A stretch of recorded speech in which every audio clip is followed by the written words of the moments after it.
I have all these leftover colors. The question is, what do you do with this when you're done? These are golden open acrylics, so they're still wet. I don't want to throw this out in the garbage, so I'm going to scrape it up and save this paint. I'm just using a palette knife to scrape all this out. You can also use a safety razor scraper to really clean it off and get every last bit. I'll just mix all this up into one homogeneous color. We're left with like a brownish green color, which I can use in future paintings. The question is, how do you save this so it doesn't dry out?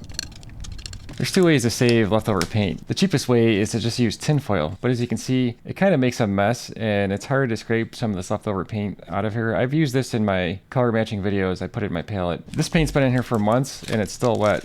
The neater way is to use empty paint tubes. You can get these from art supply companies or on Amazon. I have a link in the description below. So there were 9 of these. These are the smaller ones. The ends are actually sealed. So you have to take the end of this and puncture it. Now you can see there's a hole in there. Now to get the paint in there, you could just use your palette knife and scrape it in there. That's kind of messy because you get paint all the way to the end of the tube, and when you squeeze it, paint comes out of the end. There's another way that you can do this. This is Reynolds Wrap freezer paper, and what I do is I cut down a small sheet of this and put the paint on top of that. I like cutting this down with a paper cutter because it's kind of hard to rip it with that box. I tape that down so it doesn't roll up on me, and then what you do is you put the paint in a strip down the center of this. You basically want a thin strip of paint down the center. Then you're going to roll it up. So I'll get rid of this tape. Let's see if I can just fold it in half, then roll it up so that it's thinner than the tube. It's easier if you got thicker tubes. And then you can insert it into the paint tube. Now it's just a matter of squeezing that paint into the tube.